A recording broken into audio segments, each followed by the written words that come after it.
अस्सलाम वालेकुम नाज़रीन, आप देख रहे हैं प्रोग्राम हॉट टॉक विद राजा ज़ैन रहमान। जैसे कि आपको पता ही होगा कि आज पीआईए का एक प्लेन भी क्रैश हुआ कराची के करीब। कराची के अंदर एयरपोर्ट के करीब एक कॉलोनी थी जिसके ऊपर हमारा जो प्लेन था वो क्रैश हुआ। उसके अंदर जो अभी तक जो बताई गई हैं जो चीज़ें वो ये हैं कि नियर बाय जो है 90 लोग जो है वो इस हादसे का शिकार हो चुके हैं। अब मालूम ये करना है कि आगे अपडेट होती रहेंगी साथ साथ कि जैसे कि हमारी जो मस्जिद है जो जिन घरों पे जहाज गिरा है वहाँ पे जो उनके हैं लोग कितने हुए उसके हवाले से बात करेंगे। हमारे साथ मौजूद है कैप्टन शिराजी साहब। हम इनसे जानेंगे, मजीद डिटेल लेंगे इनसे कि जो ये मतलब जो ये हादसा हुआ। अब जाहिर है इतनी डिटेल में तो कोई कह तो नहीं सकता कि कैसे हुआ। मतलब अब इसकी प्रिडिक्शंस ही हैं जो हम बात कर सकते हैं जिनके ऊपर। तो हम शाहिद साहब से जानेंगे, इनकी नॉलेज माशाल्लाह काफी है, तो इनसे पूछेंगे सर ये कैसे हुआ। अस्सलाम वालेकुम सर, कैसे हैं आप? वालेकुम सलाम जनाब, आप कैसे हैं? ठीक ठाक। अल्लाह का शुक्र, अल्लाह का शुक्र। सर बताइए कि ये जो आज का हादसा हुआ पीआईए का, कैसे लेते हैं सर इसको? आप क्या समझते हैं इसके बारे में? आपकी ओपिनियन क्या है सर इस पे? सबसे पहले तो मैं सब लोगों के लिए दुआ मग़फ़िरत करूंगा, अल्लाह इन सबको जन्नत में जगह अता आमीन फरमाए। आमीन सुम आमीन जी जो सुम आमीन। भी हमारी जीव है अल्लाह ताला उनको सब्र अता फरमाए। और आमीन हादसात ज़िंदगी का एक पार्ट है। इस हादसे के बारे में मेरे पास अगर आप कहेंगे कोई स्पेसिफिक डिटेल नहीं है। बिल्कुल सही। और मैं शाम को देख रहा था कि एयर मार्शल साहब टीवी ब्रीफिंग दे रही थी। I really like that. कोई चीज़ उन्होंने गेस वर्क पे नहीं छोड़ा। और बिल्कुल ठीक। पीआई का अगर आप कहें कि प्लैनेट मैंने पीआई में काम किया, I am retired from pi. तो ठीक। पीआई का बेसिक स्ट्रक्चर सेफ्टी स्टैंडर्ड्स बहुत अच्छे हैं बिल्कुल और सही। रहे हैं। मैं सिर्फ हाईलाइट करूं, बहुत सी एयरलाइन में कोई सेफ्टी स्टैंडर्ड इतने अच्छे नहीं होते। पीआई का एक सेफ्टी अलग इंडिपेंडेंट सेफ्टी का डिपार्टमेंट है और वो सिर्फ एमडी को रिपोर्ट। जिस तरह हम श्योर के सीए में बहुत सारी चीज़ें ओवरसाइट होती है। तो वो चीज़ें जो जैसे ब्रीफिंग आ रही थी और कुछ इन्फॉर्मेशन मेरे दोस्त ने एयर ट्रैफिक कंट्रोलर में रहा हूँ तो उनसे भी मुझे इन्फॉर्मेशन मिली है। लेकिन सही। फर्स्ट हैंड इन्फॉर्मेशन तभी आएगी जब ब्लैक बॉक्स से डेटा निकलेगा, बिल्कुल विच ठीक। इज वॉइस रिकॉर्ड में बहुत सारे डेटा। पायलट्स को हमें जो डेटा प्रेजेंट होता है एयरक्राफ्ट में या जहाज में कॉकपिट में, उससे कहीं ज्यादा डेटा जो है रिकॉर्ड हो रहा होता है। और बहुत सा डेटा जो है हमारे उसके अंदर सिस्टम में रिकॉर्ड होता है, बहुत सा डेटा जो है डायरेक्टली कंपनी को पहुंच रहा होता है। सही। बिल्कुल तो सही। प्रिवेंटिव इसलिए होता है कि कहीं पे कोई प्रॉब्लम हो तो पहले से चीज़ों को ठीक कर लें, बजाय कि एक्चुअली कोई हादसा होते हैं। और हादसा जो होता है तो आई एम श्योर कि आज के हादसे में कोई एक चीज़ नहीं हुई। अभी एटीसी की हर चीज़ रिकॉर्ड होती है, वो उसका रिकॉर्ड का ट्रांसक्रिप्ट निकलेगा तो पता चलेगा कि उनको क्या क्या प्रॉब्लम थे जो उन्होंने एटीसी के साथ शेयर की। फिर उसके बिल्कुल ठीक बाद है। जो डेटा रिकॉर्ड और उसका डिकोडिंग होगी डेटा की, तो उससे पता चलेगा कि कॉकपिट में क्या बातें हो रही थी और एक्चुअली डेटा एयरक्राफ्ट के इंजन में क्या हो रहा था, फेलियर्स क्या थी, पायलट्स ने क्या एक्शन लिए। बट मैं इन पायलट को पर्सनली जानता हूँ। He has flown with me as a co-pilot in PIA on different aircraft. अच्छा। ठीक। Professionally he was very good as a co-pilot. मैं आई कमेंट बिकॉज़ उसने मैं इतना ही जानता हूँ। ही वाज अ गुड अच्छा, पर्सन। ये ही जो वाज जो पायलट जहाज के वो आपके साथ आप यानी कि बता रहे हैं? बिल्कुल सिजाद साहब बिल्कुल। Very humble person. और मेरे साथ ने 2-3 जहाज़ों पे को-पायलट फ्लाई किया है। 737 पे भी और एयरबस 310 पे भी और फोकर पे भी। अच्छा सर, आज आपसे जैन इजाजत चाहूंगी मैं। इस जी जी हवाले से प्लीज। कुछ जानना चाहूंगी कि आज का ये जो वाकया है, इंतहाई दिल खराश वाकया है। इसके हवाले से जो भी बात की जाए अभी कबल अज़ वक्त ही होगी, लेकिन इब्तदाई रिपोर्ट की अगर हम बात करें तो उसके मुताबिक कहा जाता है कि ये जो वाकया हुआ है इसमें कहा यह जा रहा है कि शायद जो है लैंडिंग गियर जो था उस वक्त वो बंद हो गया था। एक तो ये वजह बताई जा रही है, दूसरा ये कहा जा रहा है कि इंजन जो है वो खराब हो गए थे और 2 इंजन से दोनों ही खराब हो गए थे। यानी शाहिदीन के मुताबिक भी एक इंजन में आग लग गई थी। अब इन बातों में कितनी सदाकत है, क्योंकि अगर हम बात करें सरबराह है जो पीआईए के अरशद मलिक साहब, कुछ देर पहले ही उन्होंने प्रेस कॉन्फ्रेंस भी की है, तो उसके मुताबिक उन्होंने तो इसमें कहा है कि सब कुछ परफेक्ट था, जहाज में कोई खराबी नहीं थी और सब कुछ जो था वो ऑन बोर्ड था, उनको सब कुछ क्लैरिटी थी हर चीज के हवाले से, किसी किस्म की कोई टेक्निकल फॉल्ट उस वक्त नहीं था। लेकिन अभी जो मुबसरीन है या जो दीगर लोग इस हवाले से इस हादसे के ऊपर बात कर रहे हैं, उनका कहना ये है कि ये हादसा जो हुआ है वो क्योंकि पायलट जो था उसको मल्टीपल इश्यूज जो थे एक टाइम पे फेस करने पड़ रहे थे और ये बहुत ही अजीब बात है कि दोनों इंजन भी खराब हो गए थे। इसके अलावा लैंडिंग गियर जो था जिसका वो खुद भी जिक्र कर रहे हैं पायलट ने भी जिसका जिक्र किया कि वो गियर जो है लैंडिंग गियर खराब हो गया है, टायर जो है वो बाहर नहीं आ पा रहे थे, जिसकी वजह से मुश्किलात का उनको सामना करना पड़ रहा था। तो आपका क्या ख्याल है कि अभी पीआईए ने तो ये कह दिया है कि इसमें सब कुछ परफेक्ट था, लेकिन जो इब्तदाई रिपोर्ट है उसमें तो कहा जा रहा है कि इंजन का भी इशू आ गया था, परिंदों से टकरा गया था जहाज नीचे आते हुए, और उससे पहले लैंडिंग गियर का भी इशू था। तो इसमें कितनी सदाकत है कि क्या वाकई जहाज ठीक था, या अभी क्योंकि मामला हो गया है तो उसके बाद इसको दबाने की कोशिश की जा रही है? नहीं जी, दबाया इसलिए नहीं जा सकता। पहले मैं यहाँ से रिवर्स से शुरू करूंगा। दबाया इसलिए नहीं जाता कि वो डेटा जो रिकॉर्ड हो रहा है वो डिस्ट्रॉय नहीं होगा इंशाल्लाह। और इन्वेस्टिगेशन करेगी, मतलब इंटरनेशनल एजेंसीज करेंगी या सिविल एविएशन करेगी, जिसमें पीआईए को दबाना चाहिए, तो पीआईए का तो कोई हाथ नहीं है। जहाँ पे है कि फ्लाइट से पहले जो प्रोसीजर होते हैं जहाज़ों की, एक हर फ्लाइट से पहले एक रिलीज होती है, इंजीनियरिंग करता है, पायलट्स इसको चेक करते हैं। और फिर भी कोई चीज़, फर्ज कर मैं आपको ये एग्जांपल देता हूँ कि आप म्यूजिक सिस्टम है जिसका सेफ्टी से कोई ताल्लुक नहीं, तो वो भी जब खराब होगा और पर्सन रिपोर्ट करता है तो we have to write it down in a log book. Technical वो इंजीनियर उसको चेक करते हैं, उसको भी वो क्लियर करेगा, तो कोई सर्टेन लिमिट में करेगा, हमेशा के लिए नहीं कर सकता कि ये जहाज बगैर इस सिस्टम के चलता जाए। तो जो सेफ्टी रिलेटेड सिस्टम है उनमें मेजॉरिटी ऑफ चीजें तो नो गो होती हैं, तो वो तो एक लिस्ट होती है, उसमें मेंशन ही नहीं करते। इट मींस कि वो चीजें बिल्कुल ठीक होनी चाहिए। तो जिस जहाज को एक इंजीनियर रिलीज करता है for the flight, he is fully responsible. और आई एम श्योर कि वो इंजीनियर जो हैं फुली क्वालिफाइड इंजीनियर्स हैं, they are trained on the aircraft, हर टाइप की उनकी ट्रेनिंग होती है। तो कभी भी ना पायलट लेके जाएगा उस जहाज को और जिसमें पहले प्रॉब्लम हो। एयर में जो प्रॉब्लम होते हैं तो फिर तो you have to face it, उसकी बहुत अच्छी ट्रेनिंग होती है विद पीआई स्टैंडर्ड्स। मैं पीआई में कोई जो 25 साल मैंने काम किए हैं, I am in industry for 30 years. तो आपके जो इन फ्लाइट सिमुलेशन जो हम करते हैं वो तो जहाजों में कभी कुछ होता ही नहीं, कभी ऐसी चीज होती है। But this not one thing, मैं आपको सिर्फ ये कह दूं, देयर इज एक चेन ऑफ इवेंट होता है, उसके बाद एक्सीडेंट होता है। तो चेन ऑफ इवेंट में कहीं पे ओवरसाइट अगर कहीं पे भी होगी, बहुत माइनर सी, फिर अगला वो ब्रेक हो सकती है। लेट्स से पायलट आता है और वो लिखता है कि जी ये जहाज में ये चीज खराब है, फिर अगर इंजीनियर उनको क्लियर करते अच्छा हैं। सर, आपकी ही बात से बात एक ज्यादा चाहूंगी कि आपने कहा कि ट्रेनिंग दी जाती है। I am sorry to interrupt you. आपने एक वर्ड यूज किया, प्रीलिम रिपोर्ट। तो प्रीलिम रिपोर्ट, अगर आप, मैं कह रहा हूँ, मैं 30 years into airline industry and flying same aircraft for almost 10 years. I cannot give you prelim information right now. I talked to some controllers, some pilots जो safety से related expert हैं. Nobody can give you any information right now. Prelim information coming from media or lay person is a rumor, I would say. So please इसको spread ना करें। और जब तक कोई official prelim information from civil aviation नहीं आती, हम कुछ नहीं कर सकते। और फाइनल इंक्वायरी तो टेक्स वेरी लॉन्ग टाइम। और इंक्वायरी का मकसद जो, जी बताइए। आप जो कह रहे हैं कि ट्रेनिंग दी जाती है और वाकई ही हर तरह से पायलट को ट्रेन किया जाता है, उनकी ऐसी ट्रेनिंग होती है कि उनको इन सारे प्रोसेस से गुजारा जाता है। जहाँ तो सर क्या ऐसी कोई पॉसिबिलिटी थी कि ये जो सिचुएशन क्रिएट हो गई थी उस वक्त, उसमें कोई ऑल्टरनेट पॉसिबल था पायलट के लिए जिसके थ्रू वो शायद बचा पाते? या जैसे बात की जा रही है कि क्योंकि जो आबादी में क्योंकि वो जहाज गिरा है, तो आसपास एयरपोर्ट के आबादी का जो होना वो भी प्लानिंग का बहुत बड़ा फुकदान करार दिया जा रहा है कि 4-4 मंजिला इमारतें वहां पे खड़ी हो गई थी। तो आपका क्या कहना है कि इस हवाले से कि क्या कोई ऑल्टरनेट पॉसिबल था पायलट के लिए या नहीं था उस वक्त जिसको वो यूज करके शायद बचा सकते थे? एक तो ये बता दीजिए, और दूसरा आपका इस हवाले से क्या कहना है कि ये जो एयरपोर्ट के आसपास इतनी ज्यादा आबादी थी और 4-4 मंजिला इमारतें खड़ी की गई हैं, उस हवाले से आपका क्या कहना है? क्योंकि इल्जाम जो है वो सिविल एविएशन अथॉरिटी के ऊपर आ रहा है, क्योंकि उनका भी किरदार है, बगैर उनकी रजामंदी के हो नहीं सकता। ओके जी, बिल्कुल इस बात में मैं कमेंट कर सकता हूं या करना चाहूंगा भी। बिल्कुल ये मल्टीपल इमरजेंसी थी जिसमें ये सिचुएशन क्रिएट हुई, और उसमें फिर बहुत सी चीजें होती है कि आउट ऑफ कंट्रोल हो सकती हैं, टाइम नहीं है, फ्यूल नहीं है, कुछ भी नहीं है। So they had to make a decision, come back and land.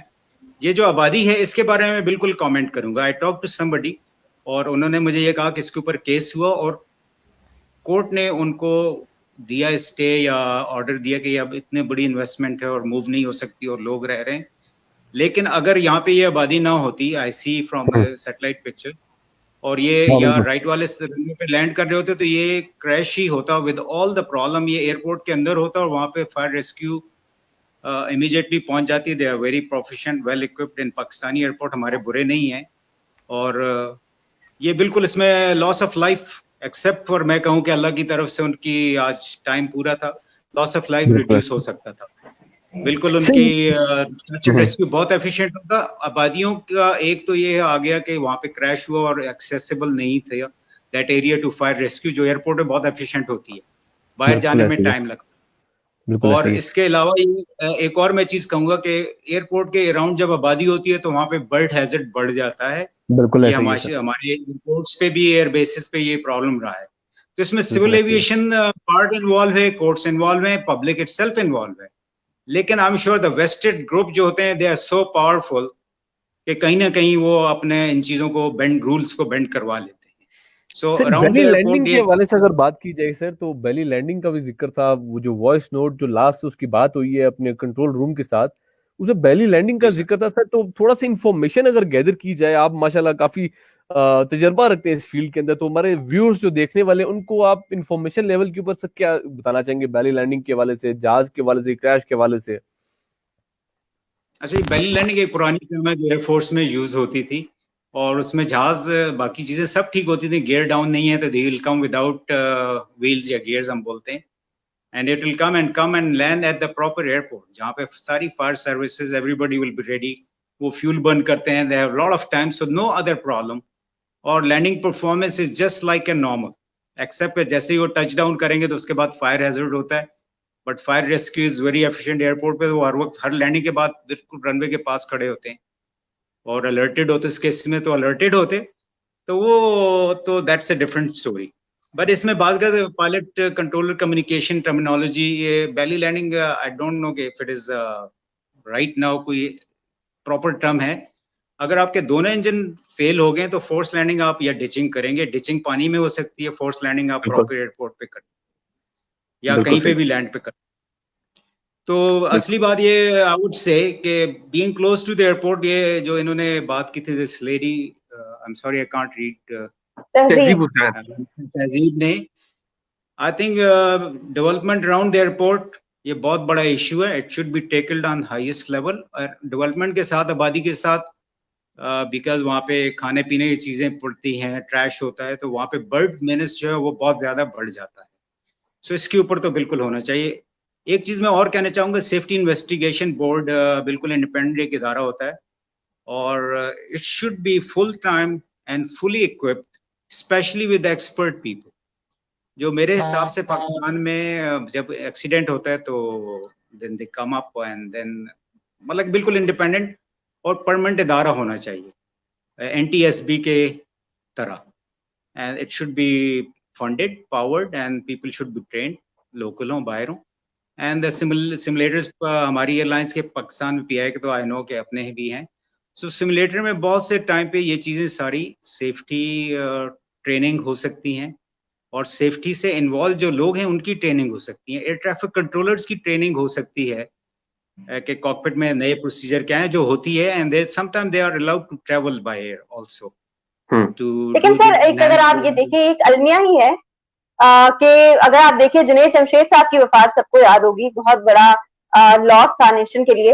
तो उसमें भी ये था कि उस वक्त भी जहाज के जो दोनों इंजन थे वो फेल हो गए थे, और अभी इस वाले मामले में भी कहा यही जा रहा है कि जी दोनों इंजन जो थे वो फेल हो गए थे। तो ये भी एक अलमिया है कि हम अपनी गलतियों से कुछ खास सीखते नहीं है, कि वही चीजें दोबारा से हो रही हैं एंड हम उनसे निकल नहीं पाते हैं।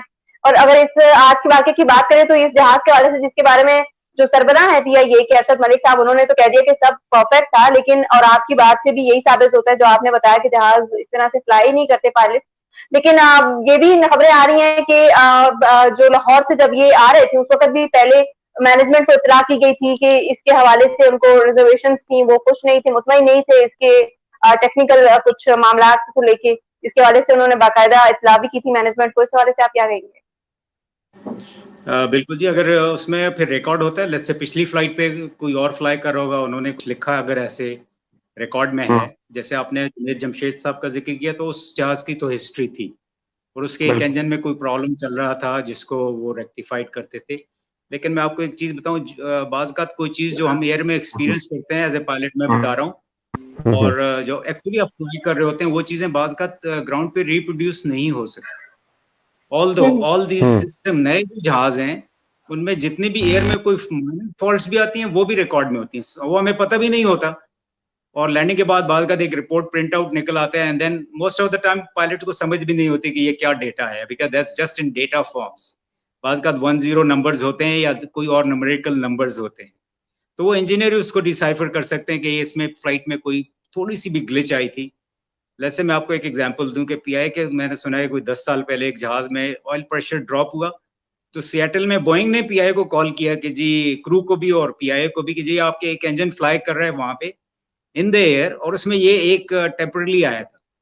सो द पीआई का जो मॉनिटरिंग सिस्टम था, they called the crew in the air, और उन्होंने कहा जी हाँ, ये टेम्पररी एक दफा ड्रॉप हुआ है ऑयल प्रेशर और something, and but it's back to normal. So the monitoring तो इतनी जबरदस्त है, बिकॉज जहाज में अब 2 ही इंजन उन्होंने रखे हैं, नए जितने भी जहाज आ रहे हैं 2 engine for economy, but these engine are monitored so thoroughly कि पायलट को भी नहीं पता होता कि उसके इंजन के साथ क्या हो रहा है। ग्राउंड मॉनिटरिंग वालों को पता होता है, बिकॉज उनकी जो शोहरत होती है, जो भी इंजन वाले हैं या बोइंग कंपनी है, एयरबस, उनकी जो शोहरत है वो एट स्टेक होती है, तो वो मॉनिटर करते हैं। इसको कहते हैं इन फ्लाइट शटडाउन इंजन अभी बिल्कुल नहीं होते। जब होते हैं तो फिर मेजर कोई ऐसे कॉजेज हैं कि कोई चीज ओवरलुक हुई है in the procedure of the engine manufacturer also, not के पीआई कुछ चीज फॉलो नहीं कर रहा या सिविल एविएशन कोई चीज इंप्लीमेंट नहीं कर रही, मे बी ऐसी कोई चीज है जो मैन्युफैक्चरर ने भी डिजाइन और पहले करते वक्त नहीं देखी। तो ऐसी चीजें आज का वाकया तो, सॉरी मुझे एक फिनिश करने दे, जब इन्वेस्टिगेशन प्रॉपर होगी तो उससे बड़े नए प्रोसीजर बनते हैं, और उनमें बहुत सी प्रोसीजर चेंज होते हैं। मैन्युफैक्चर चेंज करता है, सिविल एविएशन जो रेगुलेटरी बॉडी है वो अपने प्रोसीजर चेंज करती है, और एयरलाइन चेंज करती है। इवन टू द मतलब then it comes to the even pilot procedure change हो जाते हैं। इन केस ऑफ इमरजेंसी वो प्रोसीजर चेंज हो जाते हैं, जिनकी हमेशा ट्रेनिंग फिर दोबारा से ट्रेनिंग दी जाती है। जी बताइए। तो वैसे जी मैं कह रही थी कि सर आज का वाकया तो समझ से ही बाहर है, क्योंकि देखा जाए तो जिस तरह से जहां तक इंजन की बात की जाती है, आपको तो ज्यादा बेहतर पता होगा कि एक इंजन जो है उसके जरिए वो एक मुल्क से दूसरे मुल्क तक जा सकते हैं। आप इतना इजीली वन कैन सर्वाइव एक सिंगल इंजन के ऊपर भी जहाज के। लेकिन यहाँ पे तो दोनों जहाजों का, दोनों इंजन का, माफी चाहती हूँ, खराब हो जाना और चलना पाना समझ से बिल्कुल बाहर है कि इतने सारे लोग मॉनिटर कर रहे होते हैं, देखने वाले इतने लोग हैं इन चीजों को, उनकी अपनी क्रेडिबिलिटी एट स्टेक होती है। इवन देन आज का ये सामना हुआ। बहरहाल जी, ओवर टू यू जैम। सर मेरे वैसे मैं सुनने में जो आ रहा था कि जहाज वैसे इतना पुराना भी नहीं था सर। जहाज तो मतलब उसकी लाइफ जो बताई जा रही है कि 10 से 11 साल का जो था, इतना पुराना जहाज भी नहीं था कि मतलब वो उसको इंजन के ऊपर ऐसे आ जाता उसके ऊपर। तो ये आप समझते हैं कि ये जो बर्ड फ्लाई जोन थी, ये उसकी वजह से इंजन में फर्क पड़ा है? नहीं, बर्ड्स का तो अगर बर्ड हिट हुई है तो फिर तो वो उसके डेटा में आ जाएगा कि इंजन फेल। दूसरा, अगर एक इंजन फेल है तो उस पे जहाज को within 1 hour they should be landing somewhere, usually ये रूल है। और एक इंजन पे जहाज, एयरबस की जो हमारे प्रोसीजर है उसमें उसको इमरजेंसी तो काउंट करते हैं, लेकिन ग्रेव इमरजेंसी नहीं काउंट करते। जैसे एक हमारी टर्म होती है land as soon as possible, तो अगर एक इंजन फेल हो जाए तो एयरबस उसको येलो दिखाता है, which is amber, which is not a grave emergency. कुछ सिचुएशन अगर फायर होगी तो वो रेड में दिखाएगा land as soon as possible. So for Airbus flying on one engine with no other failures is no problem. This is just a non-normal procedure. लेकिन अगर और एडिशनल फेलियर हैं तो फिर ये कॉम्प्लिकेट हो सकता है। लेट्स से मैं इस सिचुएशन में आपको सिर्फ ये गेस वर्क है, मैं फिर रीस्ट्रेस करूं गेस वर्क है। अगर if they had some problem के जो गियर डाउन नहीं आ रहे, इट कैन बी मैकेनिकल और it can be hydraulic problem. अब हाइड्रोलिक प्रॉब्लम के बाद अगर इंजन फेल होता है तो फिर still you have a backup hydraulic system जिससे फ्लाइट कंट्रोल ऑपरेट होते हैं।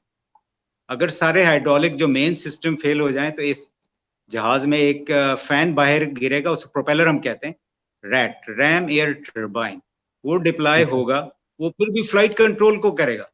लेकिन अगर इंजन की पावर होगी तो इस पे और स्पेकुलेशन मैं नहीं करना चाह रहा।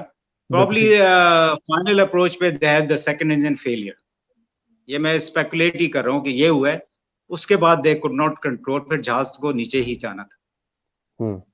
लेकिन I would still stress before you finish, कि एयरपोर्ट की अगर ये पैरामीटर इस लोकेशन में स्पेशली मैंने देखा है कि अगर ये आबादी ना होती और इसका एयरपोर्ट का पैरामीटर को सीधा आप एक्सटेंड करते रेक्टेंगुलर फॉर्म में, तो ये क्रैश साइट एयरपोर्ट के पैरामीटर के अंदर होती और फायर रेस्क्यू से कम देयर वुड नॉट बी, वहां पे फायर नहीं होती, बहुत ज्यादा फायर नहीं होती, या फायर अंडर कंट्रोल होती इन शॉर्टर टाइम।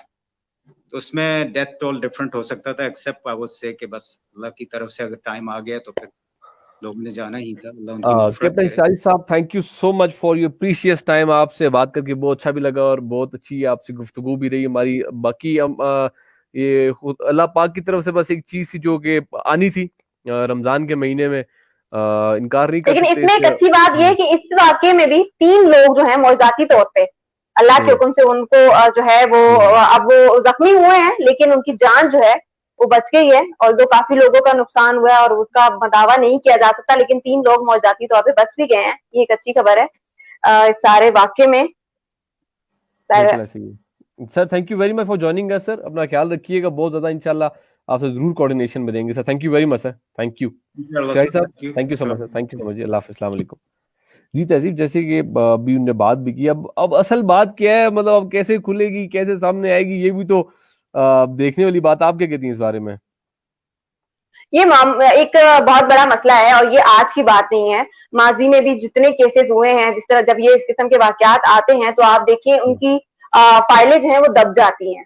कहा जाता है बिल्कुल इंक्वायरी ऐसे ही है। होगी, रिपोर्ट आएगी, लेकिन अमली तौर पे कुछ नहीं होता। शायद यही वजह है कि हमने अभी तक कुछ सीखा नहीं है सबसे। और पीआईए की तो एक हिस्ट्री है, इसके काफी ज्यादा ऐसे वाकयात है। ऑल्दो ओवरऑल पूरी दुनिया में इस किस्म के वाकयात होते हैं और ये होना तय है, लेकिन फिर भी जो केसेस हैं वो पाकिस्तान में पीआईए की जो है वो ज्यादा है एज कम्पेयर टू बाकी एयरलाइंस के। और पीआईए की तो आफ्टर 2010 काफी ज्यादा, 2009 2010 के हुकूमत बाद तो तो कह रही है इनफैक्ट कि इसके पीआईए लिए तो काफी जो है ज्यादा बहुत ज्यादा इजाफा आया है। प्रॉफिट में जा रही है। प्रॉफिट में क्या जा रही है, तो जो है काम ही और हो गया है। जी, आप मेरे हुकूमत से तो बात करें। जी जी, मैं आपसे पूछ रहा हूँ, हुकूमत तो कह रही थी कि बहुत जी, ज्यादा प्रॉफिट में जा रही है पीआईए। वो एक बिल्कुल अलग चैप्टर है कि प्रॉफिट में, जब पहले से तो प्रॉफिट में बेहतरी जा रही आई थी, इसमें कोई शक नहीं था, लेकिन टेक्निकली अभी ये जो लॉस हुआ ये बहुत बड़ा लॉस है और अब इसका कोई दावा भी नहीं किया जा सकता है। और अगर हम इसी के हवाले से बात करें, जैसे कि आज के दिन में हुआ है और 99 लोग थे टोटल, इसमें 7 लोग अमले के शामिल थे और इसके अलावा 91 जो लोग थे वो मुख्तलिफ हमारे लोग थे और 2 पीआईए के लोग भी हमारे ही लोग हैं। लेकिन देखा जाए तो आज का ये जो सानिया है ये काफी अरसे तक याद रहेगा और अपना असर छोड़ के जाएगा कितनी जिंदगियों पर। ना सिर्फ वो लोग जो जहाज में सवार थे, बल्कि उसके अलावा वो लोग जिनके घरों के ऊपर ये जहाज गिरा है, बिल्कुल ऐसे ही है। आकर उनको भी काफी ज्यादा प्रॉब्लम्स फेस करनी बिल्कुल पड़ी है और इस बिल्कुल गम में हम उनके साथ बिल्कुल हैं। ऐसे ही। देखा जाए तो 2 दिन के बाद ईद है, तहजीब लेकिन अब हमारे देखा साथ, जाए तो जी जी आफ्टर कोरोना बिल्कुल। देयर इज नो ईद लेफ्ट। हाँ बिल्कुल ऐसे ही है। हमारे साथ मौजूद है मेजर यासिर अमीन साहब। यासिर साहब, can you hear me sir? Yes, yes, I can hear you. Sir कैसे हैं आप, खैरियत से sir? Allah ka shukar hai. First of all, my deep condolences to all the families of the victims of this plane crash. और अल्लाह सुब्हान ताला सबको जन्नतुल फिरदौस में अल्लाह मुकाम अता फरमाए। Yes, Zain.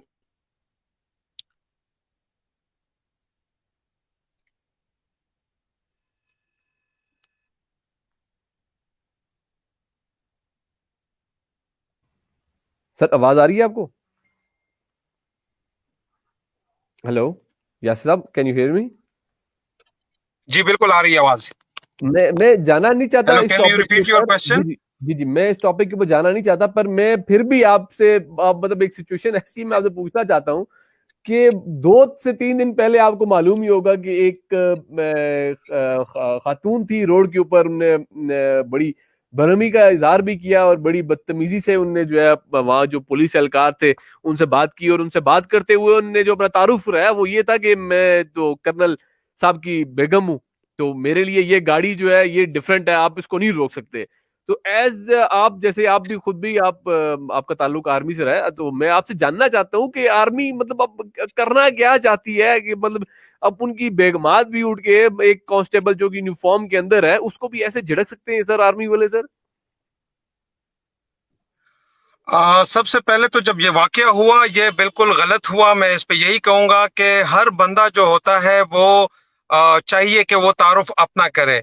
अपने वालिद साहब का तारुफ या अपने मियाँ का तारुफ जो है वो किसी चेक पोस्ट पे कराना, ये बिल्कुल सरासर ज्यादती की बात है। इंसिडेंट्स होते रहते हैं, लेकिन जिस तरह हमारे अवाम ने इस वाक़े को लिया और एक वक्त में ये टॉप ट्रेंड भी बन गया, तो ऐसे इसको लेना भी नहीं चाहिए। बिकॉज मैं ये समझता हूँ कि हर इंस्टीट्यूशन में अच्छे और बुरे लोग होते हैं। अभी उसमें शायद कर्नल साहब का कोई फॉल्ट हो, बिकॉज उनकी बेगम थी, उन्होंने ये सब कुछ उस चेक पोस्ट पे किया। लेकिन इस वक्त हमें उन फैमिलीज को भी नहीं नजरअंदाज करना चाहिए जिनके पास बल्कि आपके प्रोग्राम में मैंने कुछ क्लिप्स देखे हुए थे जिसमें उनकी बेगमात के पास एक झंडा लेके आया जाता है और उनको एक सैल्यूट कर लिया जाता है, और उनका जो शोहर है और उनके बच्चों का जो कमाने वाला है वो उनसे सारी उम्र के लिए चिन जाता है इस मुल्क के लिए। तो ऐसे वाकयात में वो, मेरे ख्याल में वो हजारों वाकयात ऐसे हैं जिसमें एक झंडा लाके उनको हवाले कर दिया जाता है। और ये जो एक वाकया हुआ है, ये वन ऑड केस होगा मैक्सिमम विद इन मैंने जो जितनी मेरी सर्विस है उसमें मैंने ये पहला वाकया ऐसा देखा है जिसमें एक आप ये कह लें कि एक स्पाउस जो है वो अपना तारुफ करा रही है अपने स्पाउस के बिहाफ पे। तो गलत तो है और इसको हम गलत ही कहते हैं। और आई एम 100% श्योर कि आर्मी का जिस तरह इंस्टीट्यूशन है वो इनके खिलाफ मुअस्सर कार्रवाई करेगी, whether the spouse is responsible और हिज सन इज रिस्पॉन्सिबल और his daughter is responsible, but army जरूर इस पे एक्शन लेगी। इस हवाले से एक्शन ले लिया गया है, आर्मी चीफ ने इस हवाले से इस खबर के ऊपर एक्शन ले भी लिया है। और अब देखना यह है कि आने वाले दिनों में क्या कार्रवाई की जाती है और अवाम को कितना उससे उनको कितनी मालूमात मिलती है कि क्या किया गया है। आप क्वेश्चन करना चाहेंगी मेजर यासिर साहब से इससे रिलेटेड? मैं क्वेश्चन क्या, सच्ची बात है ये तो हम सबका ही प्रॉब्लम है। देखा जाए तो अब हाथ की 5 उंगलियां भी बराबर नहीं होती हैं, तो हम ये नहीं कह सकते कि एक पद की वजह से पूरा इदारा ही ऐसा है। ऐसी तो बात हरगिज नहीं है। हमारे जवानों ने मुल्क के लिए बहुत कुर्बानियां दी हैं, फ्रंट फुट पे जाके खेलते हैं, हर जगह हमें बचाते हैं। जो फरवरी में जब इंडियन आर्मी आई थी, मुझे तो वो वाकई नहीं भूलता जब उनके प्लेन हमारे पास आ गए थे, किस तरह से हमारी आर्मी ने दिफा किया था। लेकिन हाँ, ये जो वाकया है और उसमें जिस तरह से उनकी वाइफ ने किरदार अदा किया, ये एक माइंड सेट है बदकिस्मती से पाकिस्तान का। अमीर और गरीब का फर्क है जो ये आपको हर इदारे में मिलेगा। ये कुछ पहले एक जज का वाकया था, जज और उनकी बीवी बच्ची के साथ जुल्म कर रहे थे। खैर उनको तो फिर पनिश भी किया गया। तो अब देखते हैं कि इनके मामले में क्या होता है। इन पे बात हम तब करेंगे आगे चल के जब कुछ होता नहीं है। मेरी बहन, मैं इसमें आपको ये बता चलूं कि हम उस मुआशरे का हिस्सा हैं और हमारा माइंडसेट जिस तरह आपने बताया है कि एक तरफ तो सुप्रीम कोर्ट जैसे इदारे में बच्चे जो हैं वो एक चीज का दावेदार ठहराते हैं और उसमें उनके वालिद साहब को छोड़ दिया जाता है। हमारे पास अभी रिसेंटली केस है, एक पॉलिटिकल केस है जिसमें जायदाद एक ने बनाई होती है और वो फिर बच्चों के नाम पे जाहिर हो जाती है और फिर उनको छोड़ दिया जाता है कि ये इनके बच्चों के नाम की है और ये उनका नहीं है। तो हमारा तो माइंडसेट यही है कि हम तो आर्मी में अगर हमारा कोई रिलेटिव भी कुछ कर ले तो ये आप यकीन रखें कि उस पर एक्शन जरूर होगा। You will see in the near future in a week और सो कि इस पे काफी स्ट्रिक्ट एक्शन होगा और it will be a learning lesson for all the जितने भी सर्विंग और रिटायर्ड हमारे मुलाजमीन है, सबके लिए it will be a learning lesson, rest assured. यही मैं कहना चाह रही थी कि अब जब उनके खिलाफ FIR तो काट ली गई है, वो तो मंत्री आम पे भी आ गई है, FIR दर्ज हो गई है उनके खिलाफ। ये तो बहुत अच्छा इकदाम है, इसकी भी उम्मीद देखा जाए तो शायद कम ही की जा रही थी, लेकिन ये FIR तक मामला नहीं होना चाहिए। देखते हैं कि आगे चलकर क्या होता है। आवाम को भी आगाह रखा जाए ताकि एक ट्रस्ट, जो एक मोहब्बत है आर्मी के दायरे के साथ आवाम की, वो कायम रहे। क्योंकि आपको मालूम है सोशल मीडिया के ऊपर बहुत हेटरेड आ गया था और बहुत ज्यादा शायद अमीर गरीब का फर्क और ओहदों का फर्क आ गया था कि आर्मी वालों को कुछ नहीं कहा जाता, आम बंदे को छोड़ा नहीं जाता, टाइप बातें आपने भी देखी होंगी।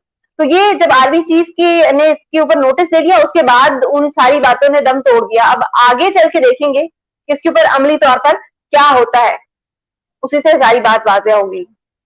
इंशाल्लाह इस पर कार्रवाई जरूर होगी और ये एक पूरे हमारे जितने भी सर्विंग और रिटायर्ड मुलाजमीन हैं उनके लिए ये एक लर्निंग लेसन होगा। एंड रेस्ट अश्योर कि ऐसा इस नोयत का वाकया दोबारा पेश नहीं आएगा, ये भी मैं आपको बताता चलूं।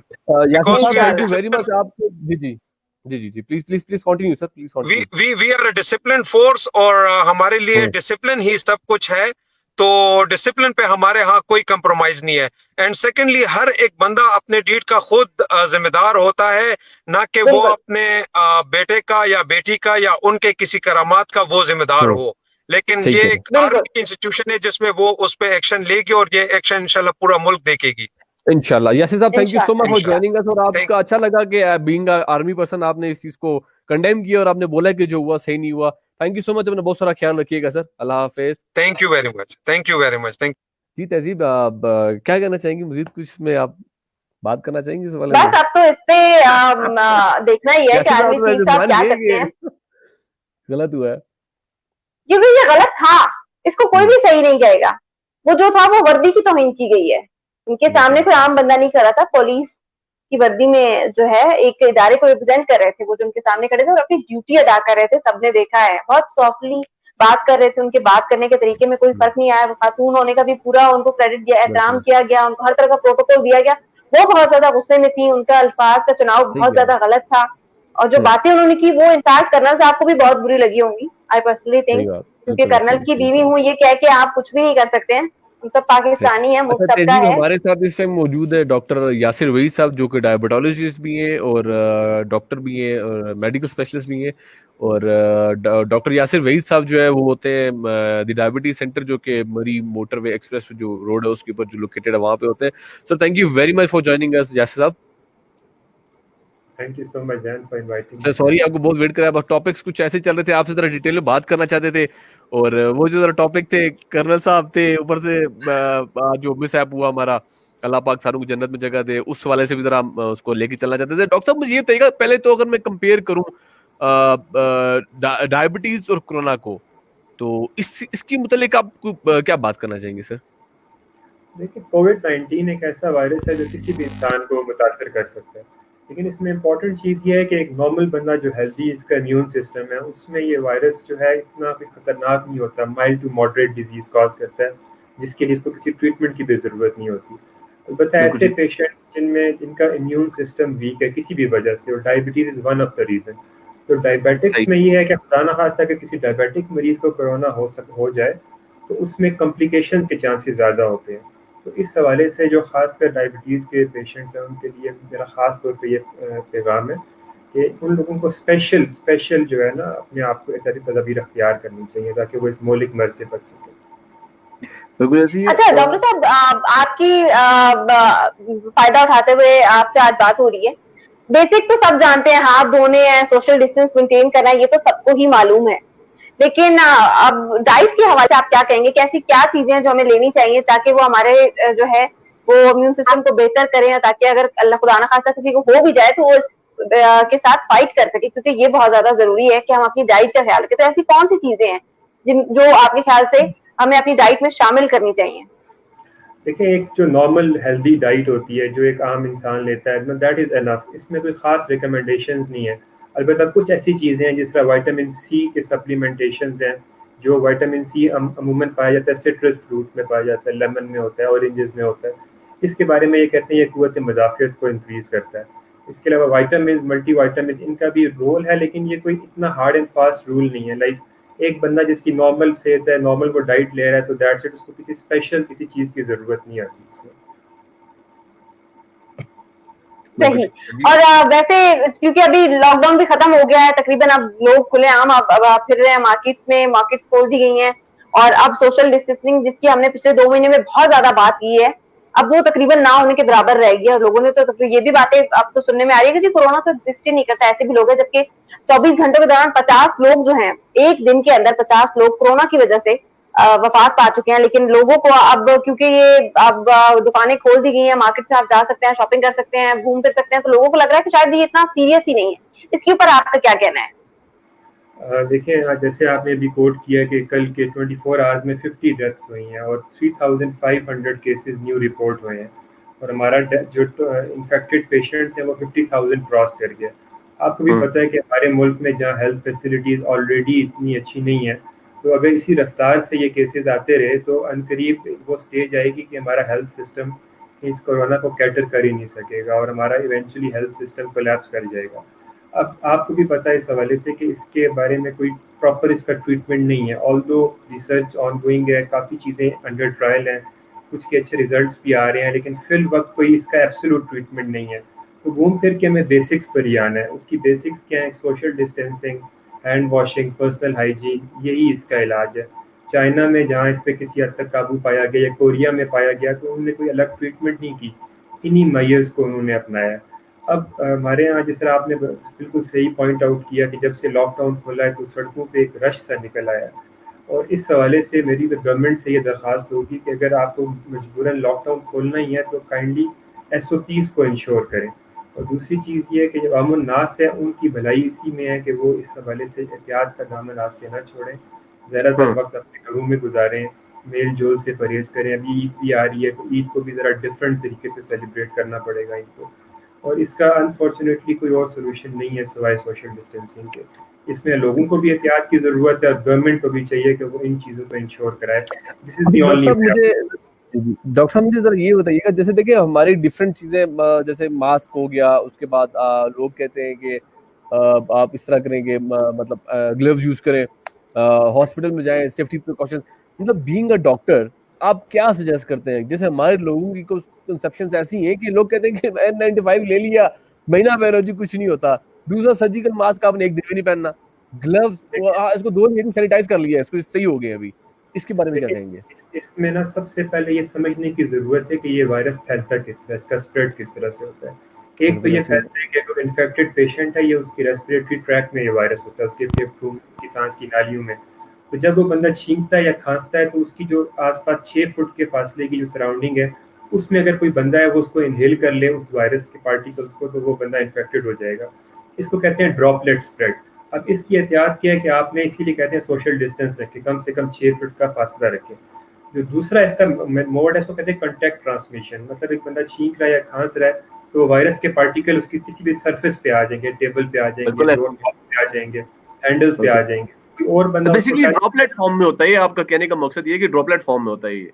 अब ड्रॉपलेट की प्रिवेंशन क्या है? एक आपने डिस्टेंस मेंटेन करना है, दूसरी कॉन्टैक्ट ट्रांसमिशन क्या है कि आपने अपने हाथ, क्योंकि आपका हाथ ही कहीं लगे किसी सरफेस पे, तब आप वायरस एक्वायर करेंगे, उसको आप चेहरे पे लगाएंगे, खाना खाएंगे, आंख पे लगाएंगे, गैर इरादी तौर पे वायरस आप में आ जाएगा। तो इसीलिए इन दो चीज़ों पे थोड़ा मेन फोकस है।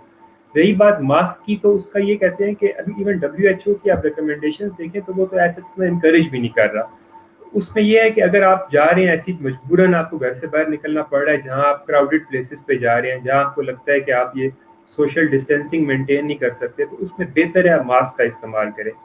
जो N95 है वो मास्क नहीं है, उसको रेस्पिरेटर कहते हैं। ये बड़ी मिसकंसेप्शन है। मास्क वो होता है जो आमतौर पर आप सर्जिकल मास्क इसको कहते हैं, जो कि आप हर बंदा यूज कर रहा होता है। N95 का कोई रिकमेंडेशन नहीं है जनरल पब्लिक के लिए। N95 जो होता है वो बेसिकली एरोसोल्स प्रिवेंशन के लिए होता है।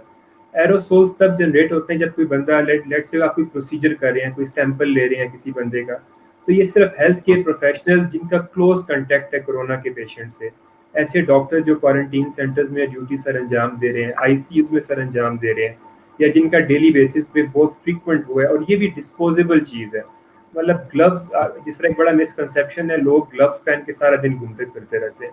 अब मैंने ग्लव्स पहन लिए, मैं बाहर चला गया, मेरा एक्सपोजर हो गया, अब मेरे ग्लव्स कंटेमिनेट हो गए, मैं उसी ग्लव्स से अपने कपड़ों को टच कर रहा हूँ, अपने बालों को टच कर रहा हूँ, अपने चेहरे को टच कर रहा हूँ, तो मैं तो इन्फेक्शन को स्प्रेड कर रहा हूँ।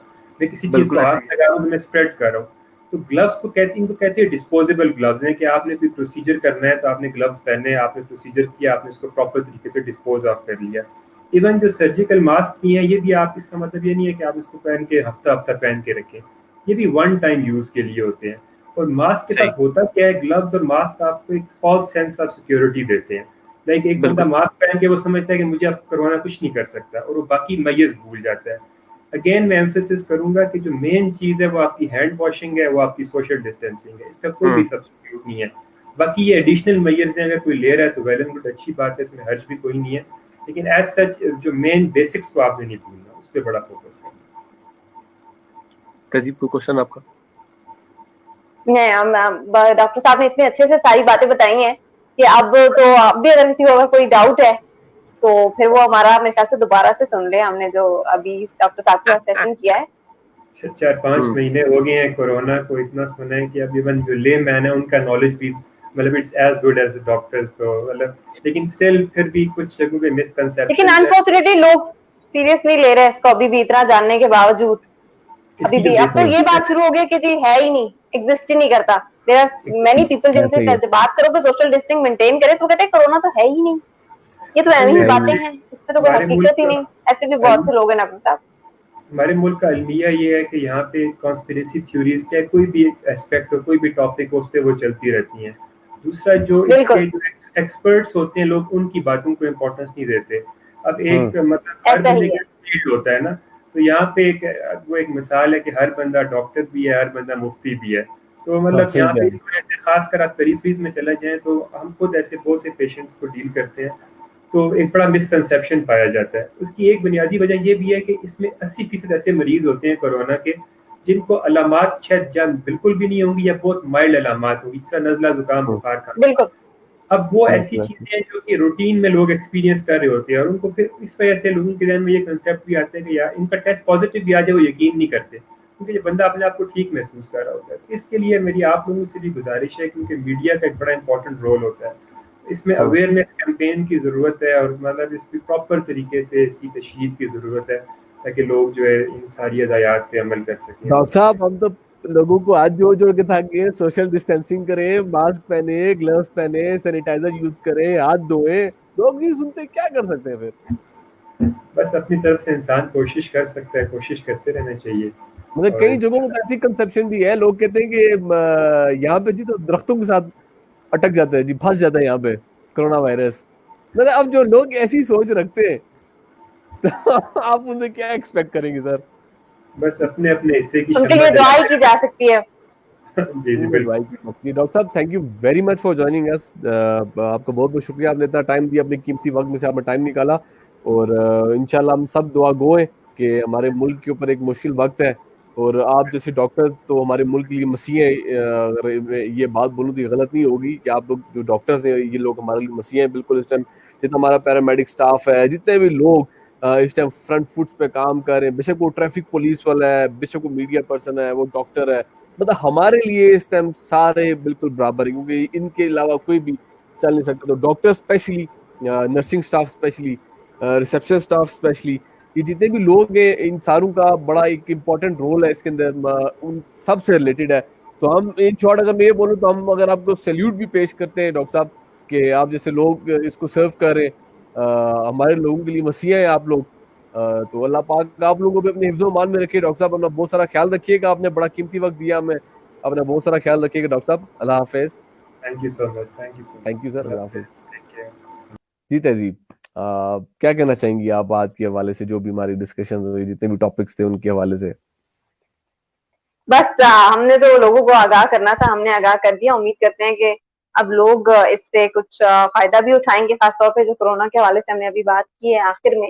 जिस तरह डॉक्टर साहब कह रहे थे, डाइट का ख्याल रखें आप अपना, और सोशल डिस्टेंसिंग मेंटेन करें। आजकल मेन इशू तो यही है, और एक ये जो सान्या आज हो गया उसमें के बारे में तो जितना भी अफसोस किया जाए कम है, इसका कोई मदावा नहीं हो सकता। अल्फाज जो हैं वो हक अदा नहीं कर सकते उस तकलीफ का जो इस वक्त उनकी फैमिलीज को फेस करनी पड़ रही है। हम उनके दुख में उनके साथ हैं, और यही कह सकते हैं कि अब जैसे ईद आ गई है, तो अब हमें ये समझना चाहिए कि कोरोना की वजह से कितनी फैमिलीज हैं वो डिस्टर्ब होकर रह गई हैं, उनका बिल्कुल ऐसा ही है। फाइनेंशियल स्ट्रक्चर जो है वो खत्म होकर रह गया है। इसी तरह जिस तरह से ये वाकया हो गया, तो एज अ कॉम हमें अब एक साथ होने की जरूरत है, और एक दूसरे का सहारा बनने की जरूरत है, ताकि हम मिलकर आगे बढ़ सकें, और जो गिर गए हैं उन्हें दोबारा से उन पैरों पे खड़ा कर सकें। जी बिल्कुल नाज़रीन, जो व्यूज हमारे साथ इस टाइम भी मैं देख रहा हूँ, काफी सारे लोग हमारे साथ इस टाइम भी हमारा प्रोग्राम देख रहे हैं, मतलब काफी 40 मिनट का प्रोग्राम ऐसे देखना बड़ा हेक्टिक हो जाता है। हम समझते हैं इस चीज को, काफी सारे लोग हैं जो इस टाइम कमेंट्स में भी बहुत से लोगों के क्वेश्चंस भी मिस हो गए। आप साथ तमाम लोगों का शुक्रिया, साथ साहब, एहसन खान अब्बासी साहब, उमर साहब, हसन हसन कियानी साहब, आप तमाम लोगों का बहुत बहुत शुक्रिया, जिन लोगों ने हमारे इस ट्रांसमिशन में आज हमारे साथ दिया। उम्मीद करता हूँ कि जो हमारी आज की बातें हुई सारी, उससे आप लोग जरूर मुस्तफीद होंगे कोरोना वायरस से ही। तो जाते हुए पैगाम दूंगा अपनी तरफ से भी, बगैर पूछे तहजीब की तरफ से भी, कि स्टे होम, स्टे सेफ, अपने घर में रहिए, सेफ रहिए। कोरोना एक डायलॉग है जो बड़ा हिट हुआ शुरू से, कि कोरोना घर के अंदर नहीं आता, आप बाहर से लेकर आते हैं। अपना बहुत सारा ख्याल रखिएगा। तहजीब, thank you so much for joining me today. इंशाल्लाह आगे इसी तरह ट्रांसमिशन करते रहेंगे। वर्क फ्रॉम होम है, ऐसे ही चलेंगे। अच्छा भी है, जरा सोशल डिस्टेंसिंग भी ऐसी ही हो जाती है, चले दूर से बैठ अब टेक्नोलॉजी का दौर इतना फास्ट हो गया कि वो स्टूडियो ये वो तो काफी चीजें वैसी आगे रह जाती है। तो अपना बहुत सारा ख्याल रखिएगा। आप भी, देखने वाले भी नाजरीन, आपको बहुत बहुत शुक्रिया तमाम व्यूअर्स का। जैसे कि आज सारे टॉपिक्स आपके सामने डिस्कस हुए, पीआईए का टॉपिक डिस्कस हुआ, सारी चीजें आपके सामने थी। अपना बहुत सारा ख्याल रखिएगा। मुझे राजा जैन रहमान को इजाजत दीजिए। अल्लाह हाफिज।